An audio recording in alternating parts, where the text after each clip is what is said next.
ചേട്ടാ നമ്മള് ഒരു വർഷം മുമ്പ് സംസാരിച്ചപ്പോഴേ ചേട്ടൻ ഭയങ്കര വിഷമം ഉണ്ടായിരുന്നു. വിഷമം എന്ന് പറഞ്ഞാൽ അവസരങ്ങൾ കുറെ നഷ്ടപ്പെടുന്നുണ്ട്, പല കാരണത്താൽ നഷ്ടപ്പെടുന്നുണ്ട് ചേട്ടാ എന്നോട് പറഞ്ഞിട്ടുണ്ടായിരുന്നു. അപ്പൊ അത് ആ ഒരു സമയത്തുണ്ടായ ഫ്രസ്ട്രേഷൻസ് എന്തൊക്കെയായിരുന്നു ചേട്ടാ? എനിക്ക് ഇഷ്ടം പോലെ പാരാണ്. മേ ബി ഇതൊക്കെ കൊണ്ട് എന്താ പറയാ, എനിക്ക് ആ കാര്യം പറ്റിയാണെന്നാണ് പറയുന്നത്. മൊബൈലത്തെ റീച്ചാനാ ഈ ചാട്ടയുടെ അടി എന്ന് പറഞ്ഞാൽ ഭയങ്കര പെയിൻഫുൾ ആയിട്ടാണ് കാണിക്കുന്നത് എല്ലാവരും അതിനകത്ത്. ഇങ്ങനെയുള്ള നീയാണോടാ അങ്ങനത്തെ കൗണ്ടർ അടിക്കുന്നതാണ്, അല്ലാതെ അതിന്റെ ഫൺ പാർട്ടല്ല കാണുന്നു. അല്ലാണ്ട് ഇപ്പോ അത് ബോഡി ഷെയ്മിങ് ആണ്. അത് ചെയ്യാനാ നെൽസൺ ചേട്ടാ കള്ളുകൂടി ഞാൻ ഒന്നും ചെയ്യില്ല പോയെ. എന്ത് പരിപാടി? വരതയായിട്ടുള്ള ഒരു പ്രശ്നം അത് ആക്ച്വലി എന്താണ് അത്? കാര്യം വെച്ചാൽ എല്ലാവർക്കും അറിയാൻ ആഗ്രഹമുണ്ട്. കാര്യം നിങ്ങൾ നല്ല ജോഡികളായിരുന്നു. ഇതേപോലെ കൊടുത്തിട്ടുണ്ട്, ഡിവോഴ്സ് ആയാലും ശരി ഇല്ലെങ്കിലും ശരി. എന്താ ആർക്കും ഒന്നുമില്ല, അതിന്റെ ആവശ്യമൊന്നുമില്ല. അതിപ്പോ ഇപ്പൊ ഡിവോഴ്സ് ആയി തന്നെ വെച്ചോ. നിങ്ങളുടെ ഡിസൈനർ ഹോം എന്ന സ്വപ്നം യാഥാർത്ഥ്യമാക്കുന്നു. സാൻബിൾഡ് ഡിസൈൻഡ് ബൈ കോൺസെപ്റ്റ്സ്. ഹലോ, നമസ്കാരം. മൂവി വേൾഡ് മീഡിയയിലേക്ക് സ്വാഗതം. ഇന്ന് നമ്മളോടൊപ്പം വിശേഷങ്ങൾ പങ്കിടുന്നത് മറ്റാരുമല്ല, പല പല കഥാപാത്രങ്ങൾ മാറി മറിഞ്ഞ് നമ്മളുടെയൊക്കെ ജനഹൃദയങ്ങൾ, നമ്മുടെ അമ്മമാരുടെയും അല്ലെങ്കിൽ പെങ്ങന്മാരുടെയും ഒക്കെ മനസ്സ് കവർന്നൊരു താരമാണ്. പല തരത്തിലുള്ള കഥാപാത്രങ്ങൾ ചെയ്ത് നമ്മുടെ മുന്നിൽ വന്നിട്ടുള്ള നമ്മുടെ പ്രിയങ്കരനായിട്ടുള്ള ജിഷിൻ മോഹൻ. സ്വാഗതം ചെയ്യാം ജിഷിൻ ചേട്ടന്. ചേട്ടാ നമസ്കാരം. നമസ്കാരം. സുഖമായിട്ടിരിക്കുന്നു? സുഖം. ഒരു ലോങ് ടൈം അതെ, ബിഫോർ 2 years ആണെന്ന് തോന്നുന്നില്ലേ? ബിഫോർ 2 years ആണ് തോന്നുന്നു നമ്മൾ എടുത്തത് ഇന്റർവ്യൂ എടുത്തത്. അപ്പോൾ വളരെ സന്തോഷം ജിഷിൻ ചേട്ടാ. വീണ്ടും ഒരു കാഴ്ചയിലൂടെ നമ്മൾ കുറച്ച് സന്തോഷങ്ങൾ പ്രേക്ഷകരിലേക്ക് എത്തിക്കാൻ നമ്മുടെ മൂവി വേൾഡ് മീഡിയയിലൂടെ. ചേട്ടാ പറയൂ ചേട്ടാ, ഇപ്പോഴത്തെ നിലവിലുള്ള ഞാൻ എല്ലാ ഇന്റർവ്യൂവിലും ഇപ്പോൾ സ്റ്റാർട്ടിങ് ചോദിക്കും 2023 എങ്ങനെയുണ്ടെന്നാ? 24 എങ്ങനെയുണ്ട്? 2024 എനിക്ക് നല്ലൊരു വർഷമാണ്. എല്ലാവരും പറയാമോ എന്താണ് എല്ലാ വർഷത്തും പോലെ ഈ വർഷവും ഇങ്ങനെ തന്നെ എന്നൊക്കെ അല്ലേ. പക്ഷേ എനിക്ക് അങ്ങനെയല്ല. എനിക്ക് നല്ലൊരു വർഷമായിട്ടാണ് എനിക്ക് ഫീൽ ചെയ്തത്. എനിക്ക് 1ാം തീയതി മുതൽ എനിക്ക് ഇന്ന് വരെ ഞാൻ ഫുൾ ടൈം വർക്കിലാണ്, ഫുൾ ഡേയിൽ വർക്കിലാണ്. എനിക്ക് ഫ്രീ ടൈം കിട്ടുന്നില്ല. അപ്പോൾ അങ്ങനെ ആകുമ്പോഴേ നമ്മൾ ബാക്കിയുള്ള കാര്യങ്ങളും ടെൻഷനും ഒക്കെ ഒഴിവാക്കി നമ്മൾ ഈ വർക്കിലോട്ട് എൻഗേജ് ആയതുകൊണ്ട് ടെൻഷനും ഫ്രീ ഒന്നുമില്ല. ടെൻഷനൊക്കെ ഫ്രീ ആയിട്ട് വളരെ കൂളായിട്ട് ഇപ്പോൾ ഓടി നടന്നിപ്പം കന്യാദാനത്തിൻ്റെ ഷൂട്ട് നടക്കുന്നു. അപ്പോൾ ഇന്നലെ വരെ ട്രിവാൻഡ്രത്തായിരുന്നു, മണിമുത്തിൻ്റെ ഷൂട്ട് നടക്കുന്നുണ്ടായിരുന്നു. അപ്പോൾ അത് കഴിഞ്ഞ് ഓടി ഇങ്ങോട്ടേക്ക് വന്നു. ഇപ്പോൾ 2 ദിവസം കഴിഞ്ഞ് നേരെ ഓടി അങ്ങോട്ടേക്ക് പോകും. ബിസി ഷെഡ്യൂളായിട്ട് പോയിക്കൊണ്ടിരിക്കുന്നു. ചേട്ടാ നമ്മൾ ഒരു വർഷം മുമ്പ് സംസാരിച്ചപ്പോഴേ ചേട്ടൻ ഭയങ്കര വിഷമം ഉണ്ടായിരുന്നു. വിഷമം എന്ന് പറഞ്ഞാൽ അവസരങ്ങൾ കുറെ നഷ്ടപ്പെടുന്നുണ്ട്, പല കാരണത്താൽ നഷ്ടപ്പെടുന്നുണ്ട് ചേട്ടാ എന്നോട് പറഞ്ഞിട്ടുണ്ടായിരുന്നു. അപ്പൊ അത് ആ ഒരു സമയത്തുണ്ടായ ഫ്രസ്ട്രേഷൻസ് എന്തൊക്കെയായിരുന്നു ചേട്ടാ? ഇത് നീ എൻ്റെ അടുത്ത് ആദ്യം ഇപ്പൊ നമ്മൾ വരുമ്പോൾ നമ്മൾ ഈ ക്യാമറക്ക് മുമ്പിലല്ലാണ്ട് സംസാരിക്കുമ്പോൾ നീ ഒരു കാര്യം സംസാരിച്ചിട്ടുണ്ടായിരുന്നു. സെയിം സാധനം തന്നെയാണ് എനിക്ക് പറയാനുള്ളത്. നീ പറഞ്ഞ എന്താണ്, പിന്നെ ഞാൻ എല്ലാവരെയും ഭയങ്കരമായിട്ട് സപ്പോർട്ട് ചെയ്യുന്നത് എന്ന് പറഞ്ഞു. പക്ഷെ എനിക്ക് ഇഷ്ടം പോലെ പാരകളുണ്ട്. മേ ബി ഇതൊക്കെ കൊണ്ട് എന്താ പറയാ, നമ്മൾ ഒരാള് അത് ഈ ഫീൽഡിൽ കുറച്ച് കൂടുതലായിരിക്കും. നമ്മളിപ്പോ എന്തെങ്കിലും ഒരു വർക്ക് പിന്നെ പുതുതായിട്ട് തുടങ്ങിയിട്ട് അതിനെപ്പറ്റി ഒരാളെടുത്ത് പറയാൻ പാടില്ല.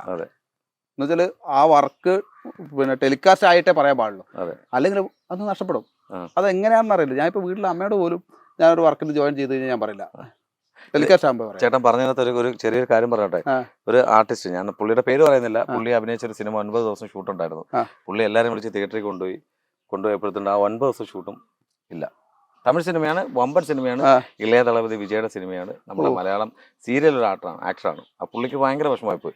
കട്ടൗട്ട് വരെ വെച്ച് പുള്ളി വീട്ടിലെ എല്ലാവരെയും കൊണ്ട് സിനിമ തിയേറ്ററിൽ പോയിരുന്നപ്പോൾ 9 ദിവസം ഇല്ല, ആ അദ്ദേഹം ഇല്ല അതിനകത്ത്. അപ്പൊ ഒരവസ്ഥ ചേട്ടൻ ആലോചിച്ച് നോക്കി. അയ്യോ തീർച്ചയായും. അല്ല, ഇതേപോലെ തന്നെ പണ്ട് ഞാൻ ഇതേപോലെ ഒരു ക്യാരക്ടർ ഓക്കെ ആയിട്ട് ഞാൻ അവിടെ ചെല്ലുമ്പോൾ വേറെ ആൾ നിൽക്കുന്ന അവിടെ പറഞ്ഞ വേറെ ആളായി കേട്ടോ. പകുതി വഴിക്ക് ഇറങ്ങിയിട്ട് ഞാൻ തിരിച്ചു പോയി. ഷൂട്ടിന് പോയപ്പോൾ വിളിച്ച് രാവിലെ പോകുമ്പോൾ വണ്ടിയിൽ പോയിക്കൊണ്ടിരിക്കുമ്പോൾ ജസ്റ്റ് ഒന്ന് തിരിച്ചു പോകാവോ, വേറെ ആളായിട്ടുണ്ട്. അത് ഡയറക്ടറുടെ സ്വന്തം ആളാണ്. അതുകൊണ്ട് എത്ര വർഷമായി ചേട്ടാ? അത് മുമ്പ് കുറെ ആയി. ഇപ്പം പക്ഷെ ഇപ്പൊ അങ്ങനെ പാരാന്ന് പറയാൻ അങ്ങനെ പറയാൻ പറ്റില്ല. എന്ന് വെച്ചാൽ ചില ക്യാരക്ടേഴ്സ്, ഇപ്പൊ കന്യാദാനത്തിലെ ഈ ക്യാരക്ടർ, അത് നീ തന്നെ ചെയ്താലേ ശരിയാവൂ എന്ന് പറഞ്ഞിട്ട് തന്നെ വെച്ചിരിക്കുന്നത്. അപ്പോൾ ഒരു ആദ്യത്തെ ഒരു 5-6 മാസത്തോളം 5-6 ഷെഡ്യൂളോളം എനിക്ക് വർക്കൊന്നുമില്ല. ഒരു ദിവസത്തെ വർക്കിനൊക്കെ എന്നുവെച്ചാൽ ഇത് കഥയിലോട്ട് കയറാൻ വേണ്ടി. അത് കഴിഞ്ഞ് കഴിഞ്ഞപ്പം പിന്നെ നമുക്ക് സ്പീഡായി തുടങ്ങി. അപ്പൊ അങ്ങനെയുള്ള ക്യാരക്ടർ നമ്മൾ ട്രാക്ക് വന്നപ്പോ ഓക്കെയാണ്. അപ്പൊ ഇപ്പൊ ബലാത്സംഗവും പീഡനവും വില്ലത്തരവും ഇങ്ങനത്തെ പരിപാടിയൊക്കെ കാണിക്കണമെങ്കിൽ അത് ജിസ്റ്റിനെ വിളിച്ചോ എന്ന് പറയല്ലോ. അതെന്താ അറിയില്ല, നമുക്ക് പിന്നെ എനിക്ക് ഭയങ്കര ഇഷ്ടം. ഞാന് ദിവസവും 4 വെച്ച് ബലാത്സംഗം ചെയ്ത് എത്ര പേരെ പീഡിപ്പിച്ചിട്ടുണ്ട് ചേട്ടാ? ഞാൻ പീഡിപ്പിക്കാറില്ല, ഒരു സമ്മതിക്കാറുണ്ട്. ഇത് വരും കേട്ടോ. ഇതല്ലേ എന്താണോ ഇതൊക്കെ പറയുന്നത് തമാശയാണെന്ന് തീർച്ചയായും മനസ്സിലാവും ചേട്ടാ. അതുപോലെ ചേട്ടാ ഇപ്പൊ ചില കഥാപാത്രങ്ങൾ ഒരു സീരിയൽ ഞാൻ കണ്ടു, മന്ദബുദ്ധി പോലത്തെ ഒരു കഥാപാത്രം ചെയ്യുന്ന ഒരു സീരിയൽ ഞാൻ കണ്ടു, പ്രമോദിന്റെ കൂടെ കോമ്പിനേഷൻ ഉള്ള. അത് കഴിഞ്ഞു. പക്ഷെ അത് കണ്ടപ്പോ ഭയങ്കര ഇൻട്രസ്റ്റിംഗ് ആയിട്ട് തോന്നി ചേട്ടാ. എനിക്ക് ആ ക്യാരക്ടർ പറ്റിയാണെന്നാണ് പറഞ്ഞു. അങ്ങനല്ല പറഞ്ഞത്. നിങ്ങളിൽ നിന്നും അങ്ങനെ ക്യാരക്ടർ നമ്മൾ പ്രതീക്ഷയില്ല.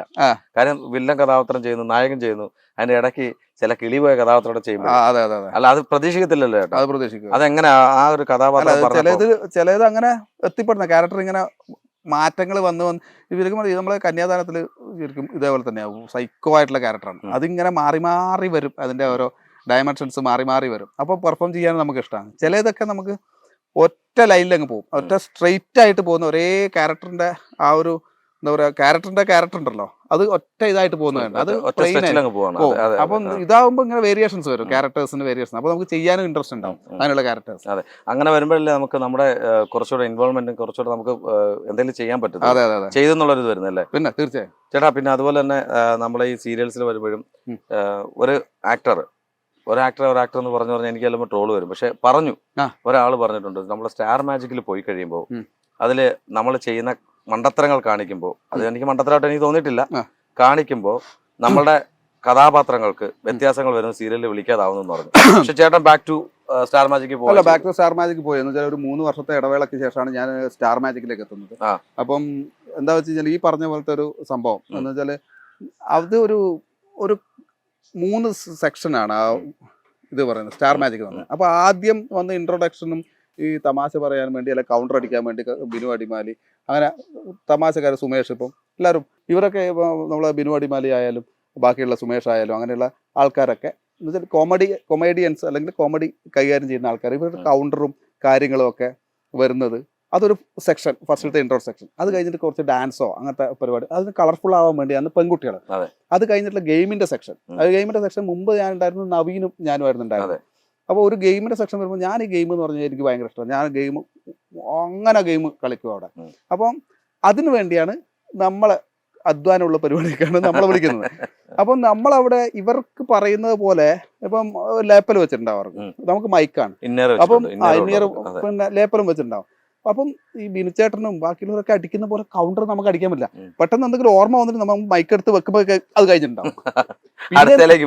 പിന്നെ എന്തെന്ന് വെച്ചാൽ നമ്മൾ എന്തെങ്കിലും ഒരു കൗണ്ടർ പറഞ്ഞാൽ കൊളാവും, അത് വേറെ കാര്യം. എന്ന് വെച്ചാൽ അതിനെ അവിടെയാണ് ഞാൻ കണ്ടില്ല. എന്ന് വെച്ചാല് നമ്മളൊരു തമാശ പറഞ്ഞ് ചമ്മിയാലും അതും കൗണ്ടർ ആക്കിയിട്ട് എടുക്കുന്ന ഒരു പ്ലാറ്റ്ഫോമാണ് ഈ എന്ത് പറഞ്ഞാലും കൗണ്ടർ ആക്കി മാറ്റാൻ വേണ്ടി പറ്റുന്നത്.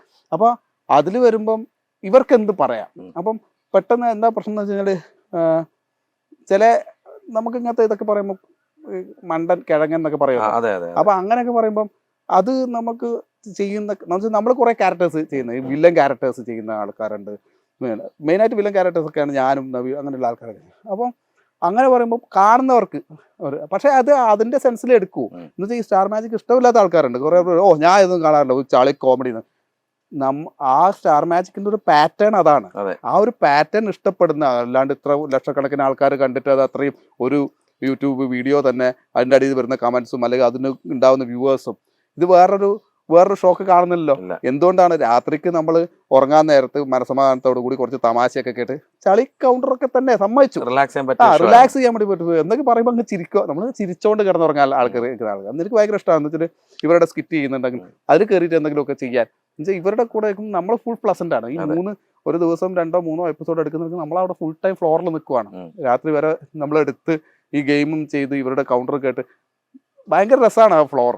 അതിന് ഇഷ്ടപ്പെടില്ല. ഇപ്പൊ സീരിയൽ ഇഷ്ടപ്പെടുന്ന ആൾക്കാരുണ്ട്, ഇഷ്ടപ്പെടാത്ത ആൾക്കാർ, സിനിമ ഇഷ്ടപ്പെടുന്ന ആൾക്കാരുണ്ട്, ഇഷ്ടപ്പെടും. അതേപോലെ ആ സ്റ്റാർ മാജിക് ഇഷ്ടപ്പെടാത്ത ആൾക്കാരുണ്ട്. അല്ലാണ്ട് അങ്ങനെ സ്റ്റാർ മാജിക്കിനെ കൊണ്ട് വേറെ പ്രശ്നങ്ങളോ കാര്യങ്ങളോ ഒന്നുമില്ല. അങ്ങനത്തെ പ്രശ്നങ്ങളോ കാര്യങ്ങളൊന്നുമില്ല ചേട്ടാ. അതുപോലെ വേറൊരു കാര്യം ചോദിക്കാനുള്ളത്, അതിനകത്ത് ഈ ചാട്ടയുടെ അടി എന്ന് പറഞ്ഞാൽ ഭയങ്കര പെയിൻഫുൾ ആയിട്ടാണ് കാണിക്കുന്നത് എല്ലാവരും. അതിനകത്ത് ചില ആൾക്കാർ പറഞ്ഞിട്ടുണ്ട് അത് പെയിനൊന്നുമല്ല, തെർമോക്കോളിൽ ചെയ്യും. തെർമോക്കോളാണ് ഒടിഞ്ഞു പോകുന്നത്. പക്ഷെ അത് എന്താണ് പ്രോപ്പർട്ടി എന്നറിയാൻ ഒരു ആഗ്രഹമുണ്ട്. അടി കൊണ്ടൊന്നും തോന്നുന്നു എന്നുള്ളതല്ല, ആ പ്രോപ്പർട്ടി ചാട്ട എന്താണ് ആക്ച്വലി എന്താണത്? ചാട്ടവാർ അടി എന്ന് പറഞ്ഞു കഴിഞ്ഞാല് അത് ആ ഗെയിമിന്റെ ഒരു മെയിൻ ഫൺ പാർട്ടാണ്. മിക്കവാറും ഇത് ഗെയിം കഴിഞ്ഞിട്ട് മിക്കവാറും വിനിച്ചേട്ടന്റെ ടീമാർക്ക് നോക്കാം, അതെന്താണെന്ന് അറിയില്ല, പുള്ളിയുടെ തല വരെയാണ്. വീട്ടിൽ പുള്ളി പറഞ്ഞു എനിക്കിപ്പോ മോന്റെ കൂടെ സ്കൂളിലൊന്നും പോകാൻ പറ്റുന്നില്ല, പോയി കഴിഞ്ഞാൽ ആൾക്കാര് പിള്ളേരൊക്കെ പിള്ളേരൊന്നും വില തരുന്നില്ല എന്നൊക്കെ പറഞ്ഞിട്ടേ. അത് അങ്ങനെ അത് ആക്ച്വലി നമുക്ക് റിവീൽ ചെയ്യാൻ പാടില്ല. അത് അതിന് പെയിനൊക്കെ ഉണ്ട്. പെയിൻ എന്ന് പറഞ്ഞു കഴിഞ്ഞാൽ ഒരു ചെറിയ പെയിൻ ഉണ്ടാവും. എന്തായാലും എങ്ങനെയാലും എന്ന് വെച്ചാൽ അത്ര ശക്തിയിലുള്ള അടിയാണ്. പക്ഷെ അത് അങ്ങ് സഹിക്കാവുന്ന പെയിൻ അത്രേ ഉള്ളൂ. അല്ലാതെ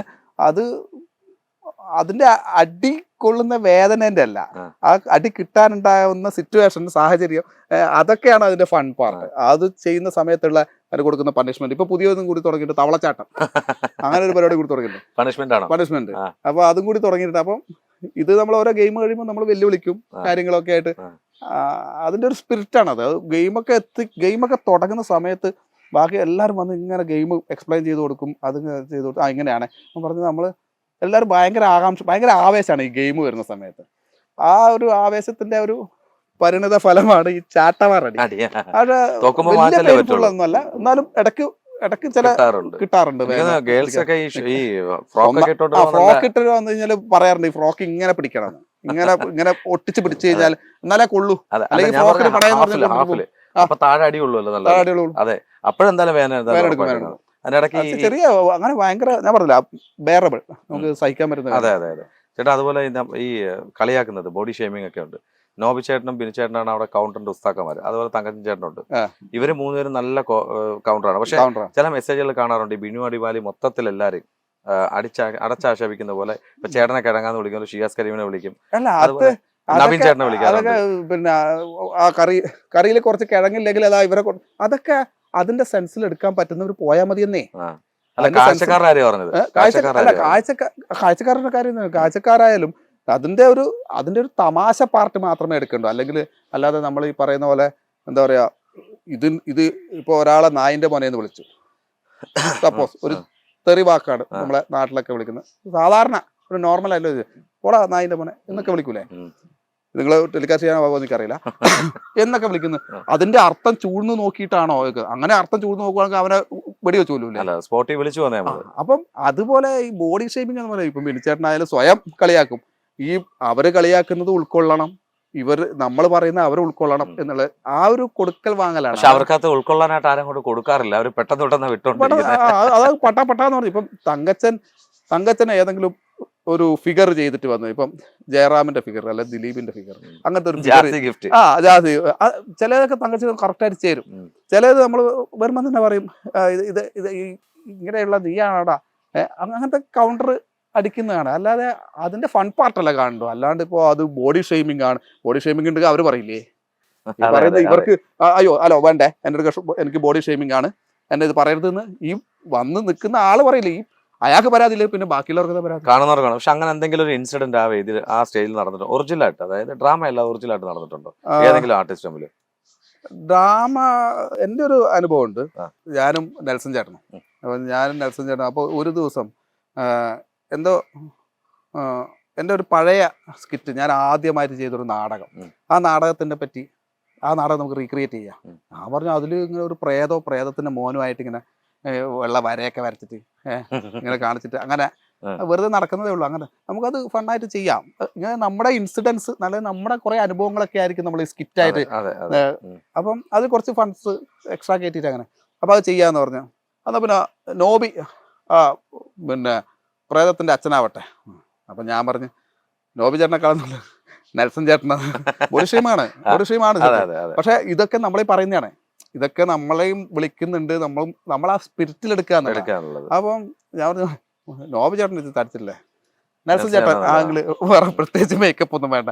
അപ്പം പുള്ളി അത് ആ സെൻസിലെടുത്തില്ല, പുള്ളി സീരിയസ് ആയി. അപ്പൊ എന്തൊക്കെ പറഞ്ഞ് അത് കഴിഞ്ഞിട്ട് അത് മാറ്റി, ശരി വേണ്ട. ഞാനൊരു സ്റ്റേജിൽ പെർഫോം ചെയ്യാൻ വേണ്ടി പോയപ്പോൾ മുമ്പിൽ ഇരുന്നൊരു കള്ളുകൂടിയൻ ഡിസ്റ്റർബ് ചെയ്ത ഒരു അത് ചെയ്യാം നമുക്ക്. അത് ചെയ്യാൻ നെൽസൺ ചേട്ടാ കള്ളുകൂടിയാ, ഞാൻ അത് ചെയ്യില്ല പോയാ. ഞാൻ പറഞ്ഞേ എന്ത് പരിപാടി, പുള്ളിക്ക് അത് ഇഷ്ടപ്പെടില്ല. പുള്ളി എന്ന് വെച്ചാൽ ഈ പറഞ്ഞ റിയാക്ട് ചെയ്തു. അപ്പൊ ഞാൻ പറഞ്ഞു എന്താ പരിപാടിയാണ്, നിങ്ങൾ പറയുമ്പം നമ്മൾ കേട്ടോണ്ട് വെക്കണം, നമ്മൾ പറയുമ്പോൾ നിങ്ങൾക്ക് ഇല്ല അതെല്ലാം പറഞ്ഞു ഇറങ്ങിപ്പോയി. നഴ്സറി ഇറങ്ങിപ്പോയി. അങ്ങനെ ഒരു ഇൻസിഡന്റ് ഉണ്ടായിട്ടുണ്ടായിരുന്നു. അത് സംസാരം ഒന്നും പുള്ളി എനിക്ക് വരില്ല അതെല്ലാം പറഞ്ഞിട്ട് ഇറങ്ങിപ്പോയി. പിന്നെ ഷോ ഡയറക്ടർ അനൂപ് വിളിച്ചു എന്നോട് പറഞ്ഞ് പോയി വിളിക്കും. ഞാൻ എന്തിനാ വിളിക്കണേ? അങ്ങനെ ഒരു ചെറിയൊരു ഇൻസിഡന്റ്, വലിയ കാര്യമായിട്ടൊന്നുമില്ല. പിന്നെ പുള്ളി വന്ന് ചെയ്തു. അത്രേ ഉള്ളൂ. പാർട്ട് ഓഫ് ഗെയിം അത്രേ ഉള്ളൂ. ചെറിയ പിണക്കങ്ങളും ഇണക്കങ്ങളും അങ്ങനെ ഒരു ഇൻസിഡന്റ് ഇപ്പൊ നീ ചോദിച്ചോണ്ട് എനിക്ക് ആ ഇൻസിഡന്റ് ഓർമ്മ വന്നു. അങ്ങനെ ഒരു സംഭവം ഓർമ്മ വന്നു. ഇതേപോലെ ബാക്കി പലരും പറയുന്നത് അങ്ങനത്തെ പ്രശ്നങ്ങളൊന്നും ഉണ്ടാവാറില്ലെന്നേ. എല്ലാരും ആ ഒരു സെൻസിൽ എടുക്കുന്ന ലക്ഷ്മി ആയപ്പോലും. അല്ല, ലക്ഷ്മിയുടെ കാര്യം പറയാതിരിക്കാൻ വയ്യ കേട്ടോ. എന്ന് വെച്ചാൽ ലക്ഷ്മി ആണ് ഈ സ്റ്റാർ മാജിക്കിന്റെ തുടക്കം മുതൽ എന്നുവെച്ചാല് ഇവരുടെ ആദ്യം ഒരു ഓണത്തിന് തുടങ്ങിയതാണ് ഈ പരിപാടി. അത് കഴിഞ്ഞിട്ട് അത് ടമാർ പടാറായി. അപ്പം ആങ്കേഴ്സ് ഒക്കെ മാറി 6 പേര് മാറി വന്ന് ഇതിന്റെ അത് ഫുള്ള് കണ്ടിട്ടില്ല ഞാൻ. അതിനിടയ്ക്ക് എനിക്ക് 3 വർഷത്തെ ഗ്യാപ്പ് വന്നു. അതാണ്. അപ്പം ആദ്യം മുതൽ ഉണ്ടായിരുന്നു. ലക്ഷ്മി വന്നതിന് ശേഷമാണ് ലക്ഷ്മിയുടെ കയ്യിലാണ് എല്ലാം ഉള്ളത്. അപ്പോൾ ലക്ഷ്മിയാണ് ഓരോരുത്തരെ എന്ത് ബൂസ്റ്റപ്പ് ചെയ്യണം, ഓരോരുത്തർക്ക് എങ്ങനെ കൊടുക്കണം, അവരെ ചോദിച്ചത് എടുക്കുന്നതും അവർക്ക് കൊടുക്കുന്ന മോട്ടിവേഷൻ അല്ലെങ്കിൽ അവർക്ക് കൊടുക്കുന്ന ആവേശവും ഇതൊക്കെ ആ ലക്ഷ്മി ഉള്ള എന്താ പറയാ, അവളാണ് ആങ്കർ എന്ന് പറയാം. അവളാണ് അതിന്റെ നട്ടല് എന്ന് പറയാം. പിന്നെ അനൂപ്, ഷോ ഡയറക്ടർ അനൂപിന്റെ എന്ന് വെച്ചാൽ നമ്മള് എന്തെങ്കിലും വെറുതെ പറഞ്ഞു പോകുന്നതിലായിരിക്കും പുള്ളി എന്ന് വെച്ചാൽ അതൊരു പോയിന്റ് ആണല്ലോ. അല്ലെങ്കിൽ എന്താ പറയാ, ഒരു കണ്ടന്റ് പുള്ളി എടുക്കുന്നത് വെച്ച് കഴിഞ്ഞാല് നമ്മൾ ചിലപ്പോ എന്തെങ്കിലും പറഞ്ഞു വിടുന്നത്. ഇപ്പൊ അനു ഒരു ദിവസം പുറത്താക്കി അനുവിനെ വീട്ടിൽ പൊക്കോന്ന് പറഞ്ഞില്ല. ഒരു അത് അവളെന്തോ പറയുന്നതിനിടയ്ക്ക് വെല്ലുവിളിക്കുന്നതിനിടയിൽ അവൾ പറഞ്ഞു എങ്ങനെയാണെങ്കിൽ ഞാൻ ഈ ഷോ നിർത്തിയിട്ട് പോകും തോറ്റു കഴിഞ്ഞാല്. പുള്ളി അതൊരു കണ്ടന്റ് ആക്കി ആ പോയിന്റിൽ പിടിച്ചിട്ട് പിന്നെ അത് ബിൽഡപ്പ് ചെയ്ത് അവള് കരഞ്ഞ് അവളെ അവിടെ പോയിരുന്ന കരച്ചിലും അനു തോറ്റു കഴിഞ്ഞാൽ പോകുന്നല്ലോ പറഞ്ഞു പൊക്കോ. അങ്ങനെ തൊട്ടാവാടിയാണ്, പിന്നെ പെട്ടെന്ന് പറ്റിക്കാൻ പറ്റുന്ന ഒരാളാണ്. അയ്യോ, അതുപോലെ ചേട്ടാ എല്ലാവർക്കും അറിയേണ്ട ഒരു കാര്യമുണ്ട്. കാര്യം ഒരു 2 വർഷം മുമ്പ് ചേട്ടൻ ഇന്റർവ്യൂവിൽ പറഞ്ഞൊരു കാര്യം തന്നെയാണ് വരതയായിട്ടുള്ള ഒരു പ്രശ്നം. അത് ആക്ച്വലി എന്താണ് അത്? കാര്യം വെച്ചാൽ എല്ലാവർക്കും അറിയാൻ ആഗ്രഹമുണ്ട്. കാര്യം നിങ്ങൾ നല്ല ജോഡിയായിരുന്നു. പക്ഷേ കുറേ അധികം പ്രശ്നങ്ങൾ നിങ്ങളിലേക്ക് എത്തിച്ചേർന്നു എന്നുള്ളതാണ് ഞങ്ങൾക്ക് അറിയാൻ സാധിച്ചത്. പക്ഷെ ഇപ്പൊ എങ്ങും കാണുന്നില്ല, ചേട്ടന് വരതായിട്ടുള്ള ഫോട്ടോസ് ഒന്നും കാണുന്നില്ല. എന്താ കേട്ടോ പറയാനുള്ളത്? കാര്യം ചേട്ടനെ ഫീൽ ചെയ്യുന്നത് മനസ്സിലായി. എന്താണ് നിങ്ങളുടെ ജീവിതത്തിൽ എന്താണ് സത്യത്തിൽ നമ്മളെ ജീവിതത്തിൽ എന്താ ഉണ്ടായതെന്ന് ചകഞ്ഞു നോക്കേണ്ട ആവശ്യം ബാക്കിയുള്ളവർക്കില്ലല്ലോ. അല്ല, എങ്കിലും പറയാൻ പറ്റുന്ന കാര്യങ്ങളുണ്ടെങ്കിൽ ഒന്ന് പറയാം പ്ലീസ്. അല്ല, പറയാൻ പറ്റുന്ന കാര്യം നമ്മുടെ ജീവിതത്തിൽ എന്തുണ്ടാവുന്ന ഇതിപ്പോ നമ്മുടെ ജീവിതത്തിൽ അത് നീ തന്നെ പറയുന്നത് ഇപ്പൊ നിന്റെ പേഴ്സണൽ ആയിട്ടുള്ള ഒരു കാര്യമല്ലേ. അപ്പൊ അത് ചോദിച്ചിട്ട് അത് എന്താണ് കാരണം, എന്താണ് ഇത് എന്നൊക്കെ ചോദിച്ചു അത് അറിഞ്ഞിട്ട് ഇപ്പൊ എന്താക്കാനാണ്?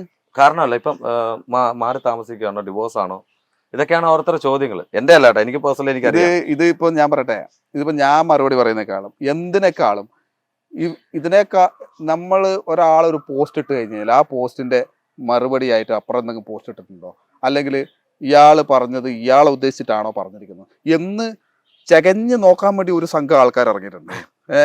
അപ്പം അവരിങ്ങനെ കണ്ടുപിടിക്കാൻ വേണ്ടി ഇങ്ങനെ ശ്രമിച്ച് നടക്കുന്നുണ്ട്. ഇവർ ഡിവോഴ്സ് ആയോ ഇതായോ.